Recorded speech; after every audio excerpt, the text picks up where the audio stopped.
digital space, and we must actually all come together to protect our organizations.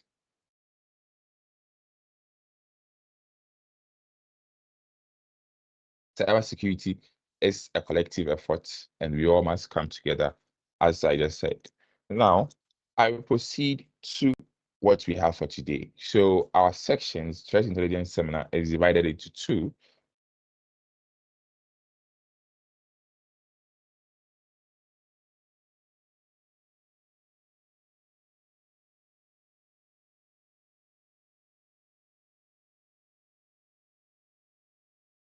Training, where we watch a video.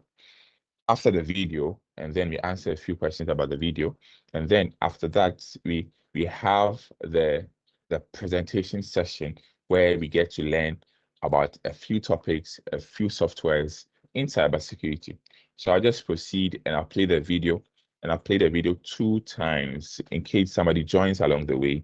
All right, so pay attention, learn something from the video. When you are done with the video, we can actually go to our second session, which is our presentation session or presentation segment. All right.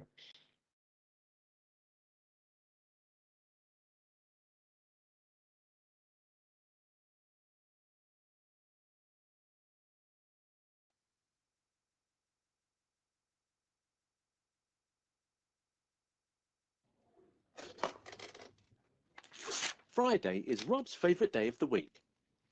Well, usually it is. It'll take him hours to get through all those blasted emails. Problem. Couldn't just one email be about something else? Wait, what's this? Miracle hair growth cream? Have Rob's dreams finally come true? All Rob needs to do is follow the link and give up all his personal information and a little selfie inside the office. Ah, not quite quick enough, my poor chap. A full head of hair eludes you once again.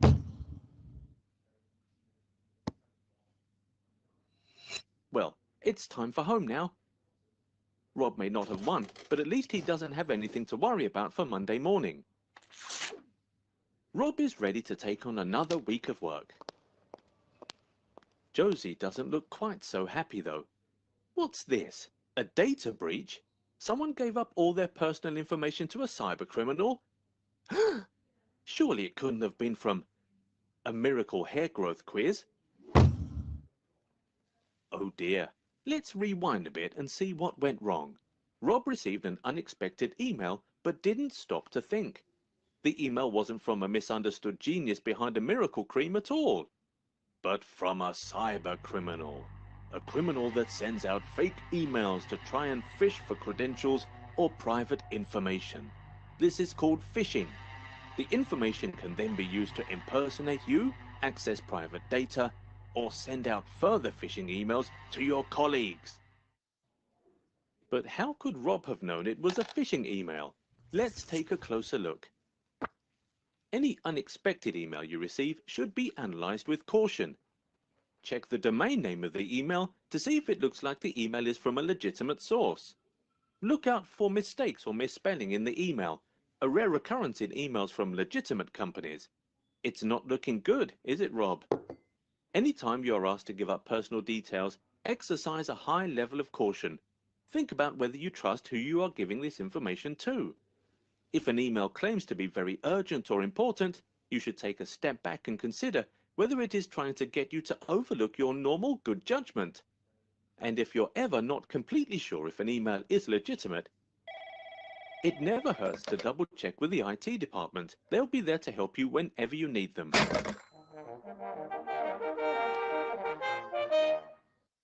Phishing emails are fake emails created by cybercriminals that are disguised as legitimate communications from real people or companies. Cybercriminals send out phishing emails in an attempt to make you hand over private information or credentials. Falling for a phishing email could give a cybercriminal access to your company's data, systems, or network. An illegitimate domain name and incorrect spelling are some of the common telling signs of phishing emails. Most importantly, you should think twice whenever an email tries to create a sense of urgency or asks you to hand over any information, usernames, or passwords.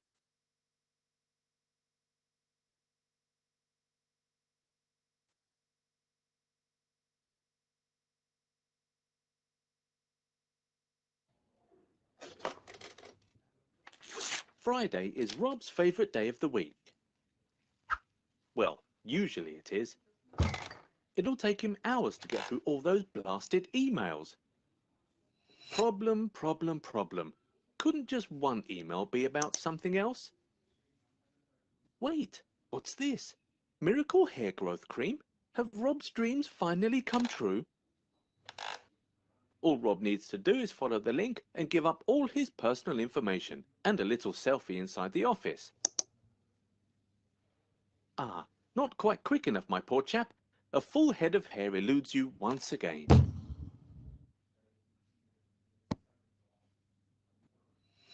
Well, it's time for home now. Rob may not have won, but at least he doesn't have anything to worry about for Monday morning. Rob is ready to take on another week of work. Josie doesn't look quite so happy though. What's this? A data breach? Someone gave up all their personal information to a cybercriminal? Surely it couldn't have been from a miracle hair growth quiz. Oh dear. Let's rewind a bit and see what went wrong. Rob received an unexpected email but didn't stop to think. The email wasn't from a misunderstood genius behind a miracle cream at all, but from a cyber criminal. A criminal that sends out fake emails to try and fish for credentials or private information. This is called phishing. The information can then be used to impersonate you, access private data, or send out further phishing emails to your colleagues. But how could Rob have known it was a phishing email? Let's take a closer look. Any unexpected email you receive should be analyzed with caution. Check the domain name of the email to see if it looks like the email is from a legitimate source. Look out for mistakes or misspelling in the email, a rare occurrence in emails from legitimate companies. It's not looking good, is it, Rob? Anytime you are asked to give up personal details, exercise a high level of caution. Think about whether you trust who you are giving this information to. If an email claims to be very urgent or important, you should take a step back and consider whether it is trying to get you to overlook your normal good judgment. And if you're ever not completely sure if an email is legitimate, it never hurts to double check with the IT department. They'll be there to help you whenever you need them.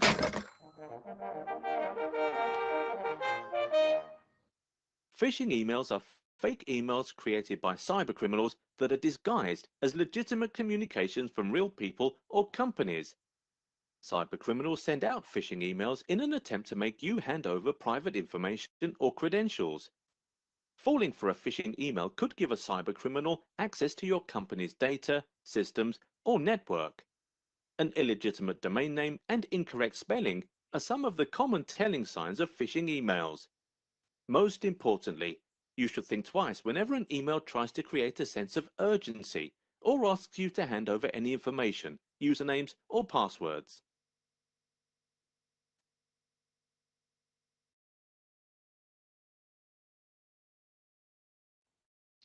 Welcome back from the video we just watched. I think we've learned a thing or two about it. So that brings us to the first session of Threat Intelligence Seminar. So the second session is our presentation session. I think the presentation session today will be by myself,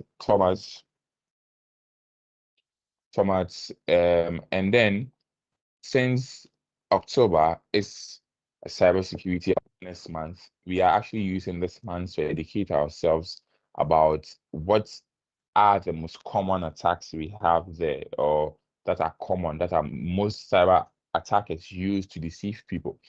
So today we are looking at some of the most common cybersecurity attacks and how to protect ourselves against these attacks. So I've just selected a few of them that we'll be talking about, and then just pay attention. If some of them are new to you, if others you are familiar with, no problem. So I'll just begin, and then I'll start the presentation.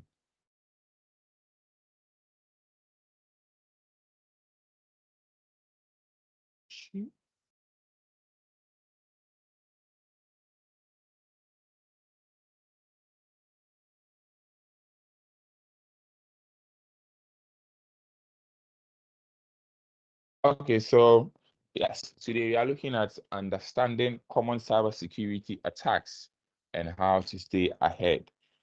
So, like I've just said in the video we just watched, we actually realized that, cybersecurity is crucial for everyone. And we know that cybersecurity is a collective effort. We all must come together to make sure that we keep our digital space secure. Now, as the world is expanding, new technologies are coming up, the risk of falling victims to cyber attack also increases, right? So cyber attacks can be on your personal devices or to even your company's network or your corporate network. Hackers are working tirelessly day and night to actually find vulnerabilities, to find weaknesses to exploit, right? So many of these attacks are designed to deceive real ordinary people. So sometimes we are not aware of the risk, or there's a saying that knowledge is power, or lack of knowledge, my people perish. So if you don't know about these few things, how can you even protect yourself in the first place? All right, so we'll be looking at 10 common cyber attacks that can affect anyone, and we have to also learn a few things to actually make sure that we can safeguard our digital lives from these attacks. So the most common type of attack that we have is the phishing attack. The phishing attack is what you just watched a video about. So the phishing is one of the most widespread cyber attack because it's actually easy for the cyber criminals to actually, execute, because phishing attack involves sending emails to people pretending to be a legitimate website, or pretending to be your bank, pretending to be an account, or pretending to be something that you've registered with. Now, the main goal of phishing attacks is to actually trick you into actually revealing your sensitive information. Now, let's say that you are there, you receive an email claiming to be your bank. So your bank will just send you an email that somebody is trying to log in your bank account. Right. Now, this email will actually be like it's coming from your bank. And then it will continue to say that to actually safeguard your bank account or something, click on this link. And so once you click on this link, it will send you to a home page that looks exactly like your bank. So you don't know. Maybe you don't know. You think, okay, maybe this is my bank. And then since um there are rumors, or there are news that every time companies and people suffer from bank account fraud and all these things. So let me actually try and safeguard my account. Now, once you click on this link, it opens up a website that looks like your bank. So it'll actually tell you to log in and change a few things. So you input in your username, you input in your bank account details and everything. And once you click on, let's say, login, sometimes an error message will come that try again, service is down, all those kind of things. So you might think that, okay, it means something is happening, or maybe bank is actually encountering some few problems, some few challenges. So please try again later. Now, at that time, you've actually inputted your login credentials, your bank account details, and everything to that particular website. And then this hacker can then go on, use the credentials you provided to further do bad things, or further log into your bank account and try and, let's say, transfer money or use your bank account to purchase anything that they like. So phishing attack is one of the most common types of attack the cybersecurity, the cyber attackers use, because it is actually easy to execute. And also, they just send as many as possible, thinking that they might actually get one or two people to fall victims to, because they just need somebody to just click the link and follow whatever that is inside the email.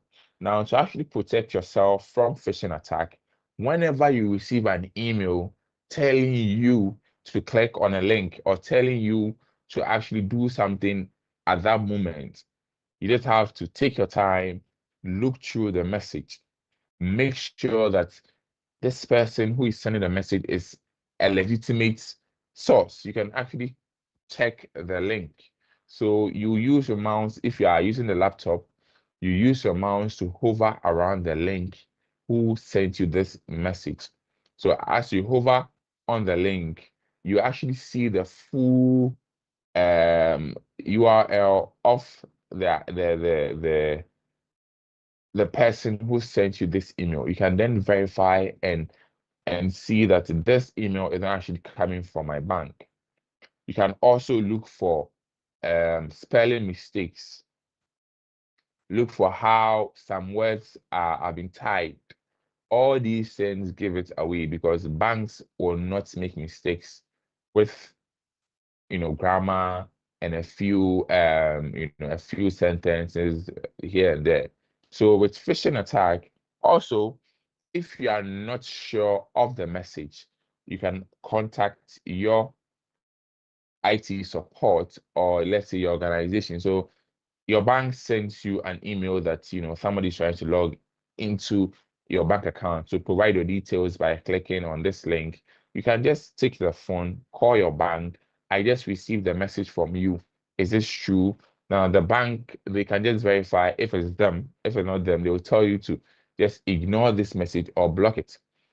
If you are in an organization, you just show it to your IT support or the person who is in charge of cybersecurity there. The person can just come and investigate on this link or this email and make sure that it is from a legitimate person. So that is the first type of attack that hackers and cyber criminals use. That's a phishing attack. The second type of attack is a ransomware attack. Now, a ransomware in itself is a software or a malicious software, that once it comes to your computer or once it comes to your systems, it locks your files up. Now, this ransomware is actually designed to actually look for sensitive files, sensitive information on your computer. And what this malicious software will do is they will encrypt it or lock it up. So once the encryption is done, a pop-up will appear telling you that your files have been encrypted or your files have been locked. To get your files again, you have to pay this amount of money to this bank account, or you will not be able to access your files again. Now, mind you, these files are sensitive information. You might also need this information. Now, one thing that they also do is they actually add a timer. So once this pop-up comes up, then a timer will also be at the left, and it will be telling you that you have 30 minutes or 1 hour to make the payment, or after every hour, the price will increase. After every hour, the price will actually increase. Bye. See So, you. so that is a ransomware attack, right? So most of the time, the payments are actually done in cryptocurrency. So you pay this amount of money to a Bitcoin account. Let's say the common type of cryptocurrency we have is Bitcoin. So you pay this amount of money to a Bitcoin account. The reason why they do this is because the Bitcoin account is untraceable. So you can't actually find who is behind this type of attack. Right now, to actually make sure that we protect ourselves from cyber ransomware attack, we must also make sure that we have backups of our sensitive files, right? Keep backups. Make sure that every file that is important to you, you have that file saved somewhere. It can be on the cloud, it can be on an external storage device, saved somewhere, right? Now, once you have those files bagged. When this attacker is even able to actually come onto your network and let's say lock your files, you have a backup of these files there that you can use, and then you will not pay this amount of money, right? Also, there are modern types of antiviruses that can actually fight against, ransomware, because ransomware in itself is a software, it's a malicious software, a malware that has been created. So modern, and don't actually try using free antiviruses, because with free antiviruses, it will be difficult to actually detect ransomware. Modern antiviruses are there, paid ones. You can actually use these ones, and then since it has a signature, most malware has how it behaves or how it is saved. The antiviruses know this, so they've actually added it into their makeup. So once they determine or they find a software acting like the signature it has been given to the antivirus, it actually blocks it or deletes it. So an antivirus is actually important to fighting ransomware attack. But then the most important one is making sure that you have backups of your files saved somewhere else. So in case you suffer from this ransomware attack, you can also go back to your files and use them. Now, we move on to a third type of attack that is called a distributed denial of service attack, a DDoS attack. Now, this attack is actually done in a way that they prevent people from accessing your network or your website. So sometimes you might actually try to log on to a website, then it will come that this website is down, or this website cannot handle the traffic. Why? Because if this website is suffering from or has been attacked by a DDoS attack, then what it actually means is they flood that particular website with a number of requests. Now, let me actually break it down a little bit. Every website has a number of requests it can actually take, depending on the size, the capabilities of the server, and the infrastructure behind it. So the number of requests, it's actually, let's say, if I have a website and I have a small server that is powering this website, maybe the request at a time will be, let's say, 1,000 requests, because I'm just starting up this website. It's a new website. So the maximum number of people who can actually send requests to my website is, let's say, 1,000 people. Now, when these cyber criminals want to actually make sure that nobody else is able to access my website is down, they will actually send more than 1,000 requests.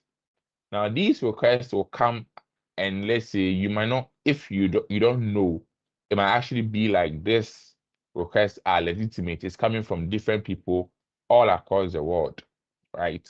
Now, you might think that these people are trying to access the website, but then these people are just there to block the people or the real ones who actually would come to your website to actually do whatever they want to do. If it's a business website, or if it's a blogging website, or maybe all these things. So the DDoS is whereby they actually flood, your attack. They flood your website with different computers. And those computers are called bots. Bots. So the bots act like zombies that follow the bots act like zombies that follows the um hello. I think can you actually mute? All right, so yes, so that is a DDoS attack. They actually flood a legitimate website, making it's difficult for those who would want to access those websites can't have access. Now, a way to actually fight against DDoS attack is that I cannot fight DDoS attack. It's something that let's say as a website you must have somebody there who is in charge of, let's say, cybersecurity. So if it's a company can then defend against DDoS attack. So we have a lot of tools, right? A lot of monitoring tools that are there. We have an intrusion detection system. There are some firewall settings that you can do to actually prevent these DDoS attack. You can actually see that all these type of requests are coming from one particular domain domain name server. That means one particular system is at the end giving instructions to all those bots. So you can actually monitor it and block all these requests, right? So if you don't do that, you won't be able to actually access your website. So it's actually something that happens. So let's say that Netflix actually the people have to be on Netflix to watch movies, all right? So if Netflix is down, it means that people won't be able to actually watch the movie, and then there will be problem, right? There will be problem because it's something that needs to be active 24/7. Now, if cyber criminals want to actually cause problems, they can try and, let's say, flood Netflix network with traffic, more traffic, in such a way that it blocks you and I from actually accessing the website of Netflix or my Netflix account. So that is a distributed denial of service attack. And then we have network monitoring tools and security tools that are there to block this traffic. So if you get more into cybersecurity, you actually get to know the tools and how you get to block a DDoS attack. Another form of attack that we have is the man in the middle attack. Man in the middle, as the name suggests. In this type of attack, the hacker places himself between two people communicating without you even knowing. And it actually happens at this part of, let's say, the world, Ghana, whereby, let's say, two people, or mostly, let's say, market women, these big market women will have a conversation that, okay, I want to buy this amount of goods, I want to buy this amount of goods. At that moment, somebody else, it's inside the conversation. An attacker can be inside listening to the conversation. Or this is just an example. Listening to the conversation, whatever is happening.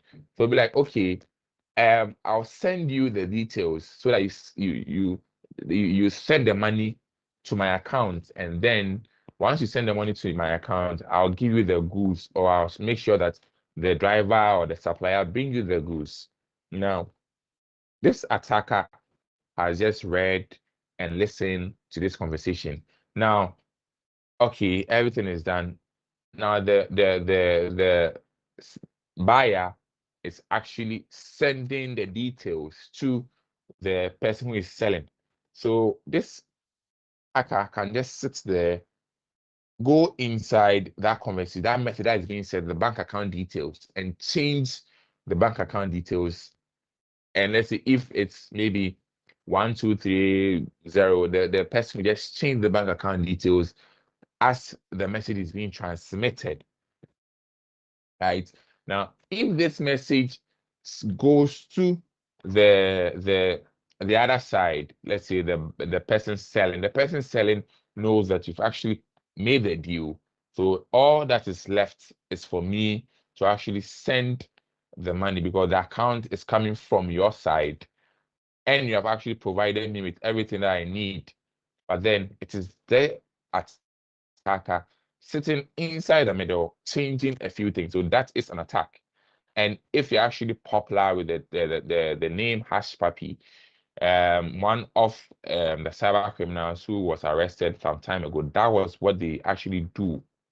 They even try to actually take money from a Premier League team. Like the Premier League, just the team was just trying to buy a player, and then after the deal and everything, this person sat in the middle. The money that was being transferred to buy the player, this cyber criminal was able to actually divert it because he could actually change the account details that was being sent over.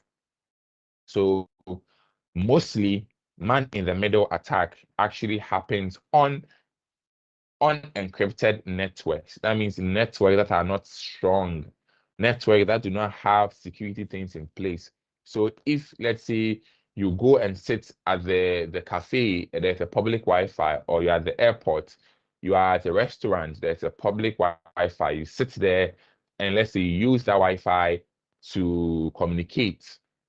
Because this Wi-Fi is not secure, the hacker can also join this particular Wi-Fi and monitor those activities that is going on between you two.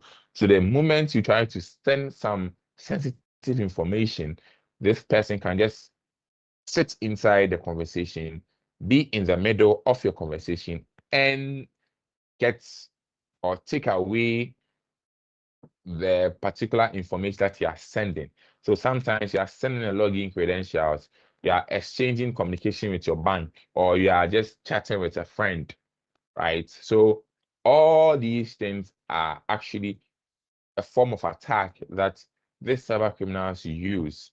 So to make sure that you don't suffer from man in the middle attack, make sure that every website that you try to go or you try to access, the website must be secure, right? Meaning that there's an HTTPS. So when you are going to a website, you will see an HTTPS. The S added means secure. The S means secure. So if you are going to a website that's not secure, your web browser will even inform you that are you sure you want to proceed to this website? Because if you proceed to this website, you proceed to this website at your own risk.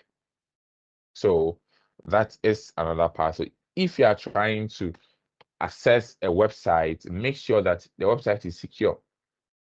Also, there are other tools there that monitors websites. There are antiviruses, modern ones that whenever your browser is trying to access a website, the antivirus will actually check and monitor all those activities to see if that particular website that you are going to has secure connections.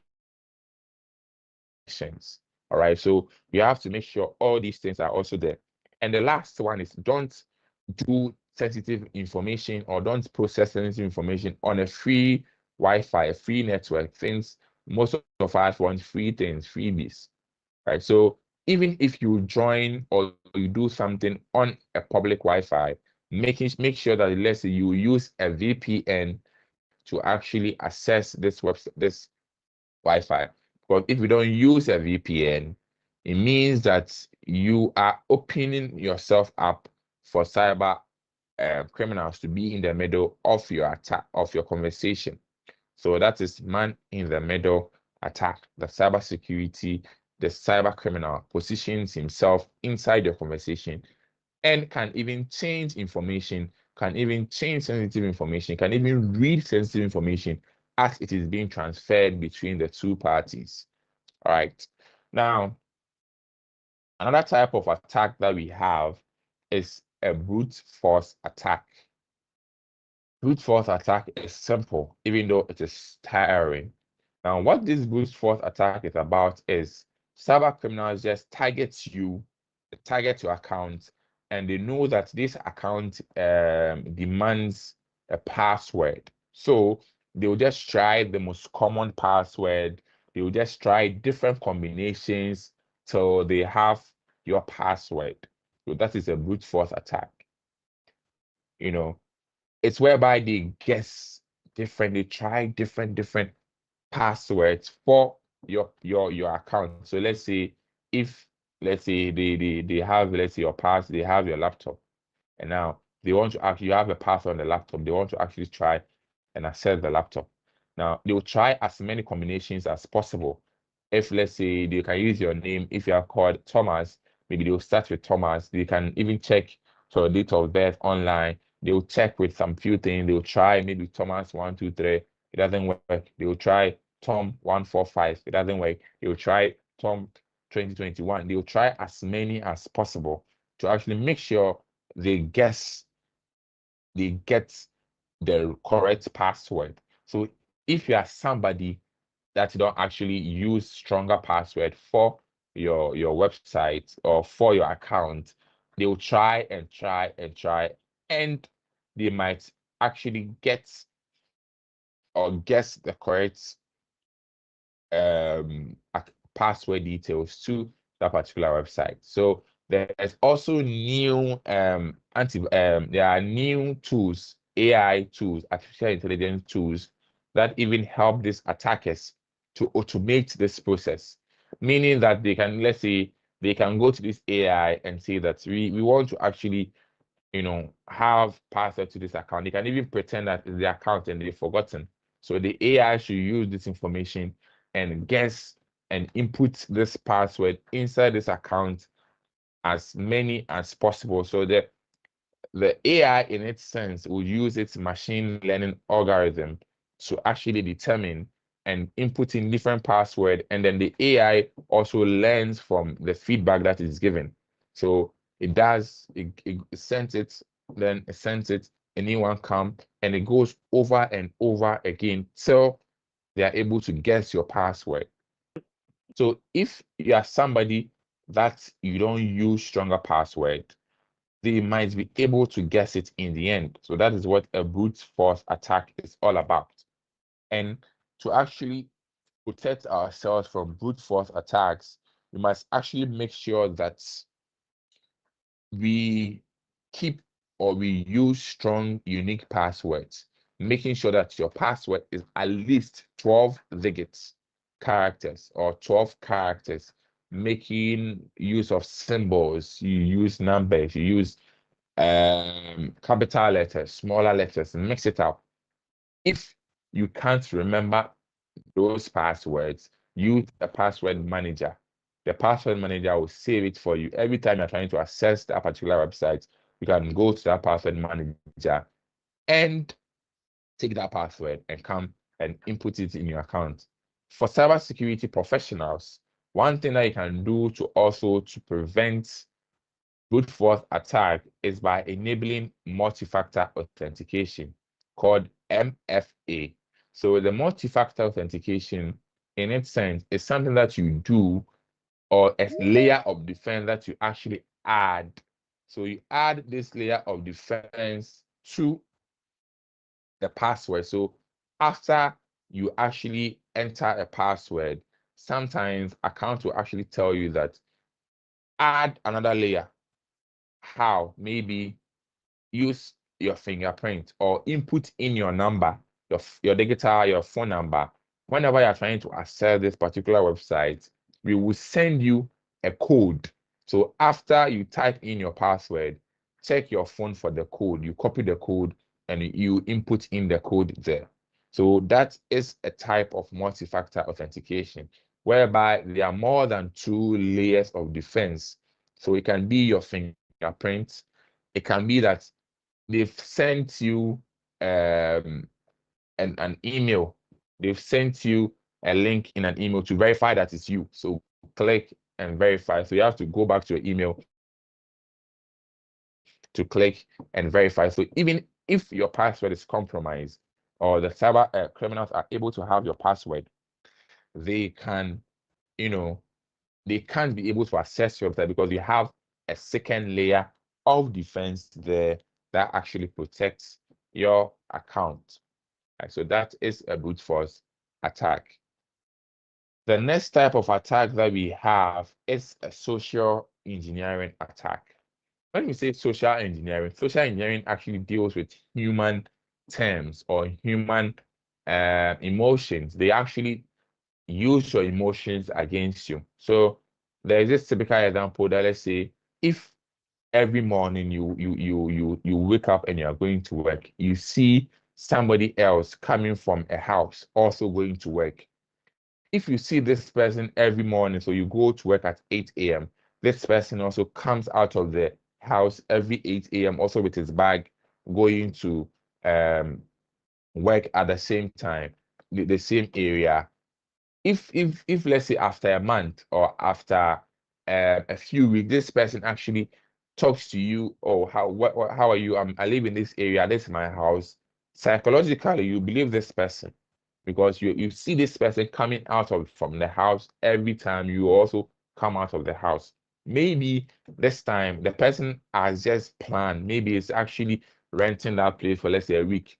Now, if this person comes to you and tell you that, oh, I actually need money, or I'm trying to sell this house. I'm trying to sell this house, and do you have somebody who will buy it? Technically, you wouldn't even ask, does this house belong to you?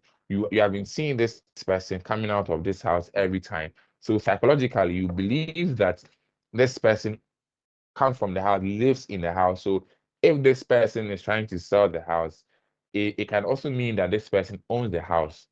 Now, this person can then go ahead and bring, let's say, some fake papers, do a fake papers or something to also back it up. Oh, this is the paper for the land or for the house. I'm trying to sell it. So you believe it. So that is what social engineering attack is. The attacker might call you pretending to be your friend, or might even try and get your attention, or will be chatting with you for, let's say, a month, for a year. This is how 419 actually happens. They'll be talking to you for a year. They will be actually, you might think that this person, oh, it's a very legitimate person. Now, if you have been talking to somebody for a year and the person can be like, oh, how is work? How is work? You actually come and say, oh, work is fine.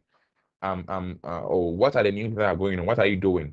Maybe you might actually come, try and open up to this person. You might, so they actually use, they use your emotions against you. They use this, they try and do this in such a way that you also come out and give them sensitive informations. Right. So, oh, okay. I'm trying to this person's, you have been seeing this person. I'm trying to because you know this person's house. I'm trying to send money to my friend, and it's not coming. Can I use your account and give you cash? Something like that. You chat this person. At this time, the person is just there studying your details or something like that. You might not actually see him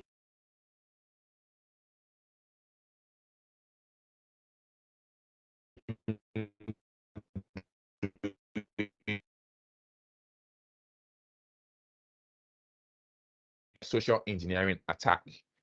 And that is how it actually happens. Okay, so that is how a social engineering attack happens. They try to actually use your emotions against you, to actually reveal sensitive information. It can be on the phone, it can be through text message, it can be anywhere, it can even be in person. All right, so you must be cautious of who you actually reveal sensitive information to, who you actually talk to, who you actually reply your messages. So sometimes people also actually preach that you shouldn't overshare information on your social media. Why do you want people to actually know what you are doing on social media every time? You are going to this place, you take a picture, you tag the location, you are working at this place, you reveal information where you are staying, what you are doing, who is the friend, all these things are they can try and study you before they even make approach, making sure that they can even guess and tell you that, oh, I know you. You went to this school. Meanwhile, this person even didn't go to this school, and then a school too is big. So, oh, really? You were in this hall. Then the conversation will continue. Me too. I was in this school at this time. Do you know this lecturer, this guy, this person? And then they try to build momentum. They try to use, this kind of trick to actually gain your attention, and in the long run, try to reveal sensitive information to them. So that is a social engineering attack. So we've actually done phishing attack, ransomware attack, distributed denial of service attack, man in the middle attack. You've also done brute force attack, social engineering attack. I think our let's do one more and then we'll bring this session to a close. Now, another type of attack is called credential stuffing attack. Now, this credential stuffing attack happens when cyber criminals use stolen usernames and password. So if they are able to get one stolen username or password, they just try it across multiple different websites. So maybe somebody's account password has been compromised, the username and password has been compromised, and they realize that okay, let's log into different banks, different accounts, and see if this person might have used the same username and password across this different accounts. So let's say you are somebody who have a favorite password. This is my favorite password. This is the password that mostly goes in my head. I think we all fall victim to that. So if you are somebody who uses that particular password every time, use that password every time at different accounts. Once, let's see, one of your accounts is compromised, right? They try and let's see, use that particular username password across multiple different accounts, multiple different pages, websites to actually see if they will be able to get access to those other websites that we have there. So that is what is called credential stuffing attack. So let's say you are there, you realize that okay, social media, there's been a data breach on Facebook, and people's username have gone out, right? And then you are there, you realize that no, your bank account there, the transfer in your bank account. You are there, you realize that the there has been a message sent from your email. Now, this is because the social media account that was compromised, meaning that your username and password are out there. Now, these attackers have taken your username and password and they are trying it across multiple different sites, different pages to make sure that they get access. Maybe you use the same password across multiple accounts. And if they are able to get or they're able to have access, they go inside and do whatever that they actually want to do. So to actually protect ourselves against credential stuffing attack, we preach that use different passwords for different accounts, and then make sure that you enable multi-factor authentication whenever possible. You add another layer of defense. So even if they are able to breach the first one, they won't be able to access the account because it will ask them for an OTP, one-time password. It will ask them for a fingerprint. It will ask them for a code or an authenticator app, or go to this app, copy this code, and come back. All these things are there. So that is the multi-factor authentication that we are talking about. So I think we have a few more to go, but then time is not on our side. So I'll bring this session to a close. So far, we've actually learned different types of attack. We've learned ransomware attack where they encrypt sensitive files and ask you for money. We've also learned brute force attack where they try multiple different combinations of password. We've also learned man in the middle attack where somebody positions himself inside the conversation, the exchange between two centers, and reads information, sometimes even change information that is being sent over a network. So this and many more that we've treated today. Thank you all for joining us here on Threat Intelligence Seminar. If there are no, please, before I just end it, please, are there questions?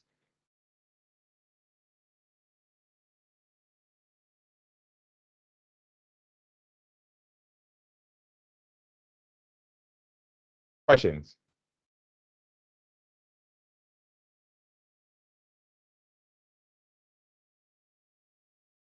Okay. If there are no questions, I'll bring this session to a close. So, with what we've actually learned, if you want to actually get to know more about cybersecurity and take a career in cybersecurity, South Africa, this organization who organizes threat intelligence seminar, we also have a cybersecurity training course that you will take, right? So if you are interested, just send a message and then you actually take it from there. So on our social media or on our website, we actually take it from there. So thank you all for joining once again. I'm looking forward to seeing you guys next week. Make sure to actually follow us on social media, like I've said. And then if there are any questions, so next week, I'll be here to answer all of them. Thank you all. Have a wonderful day.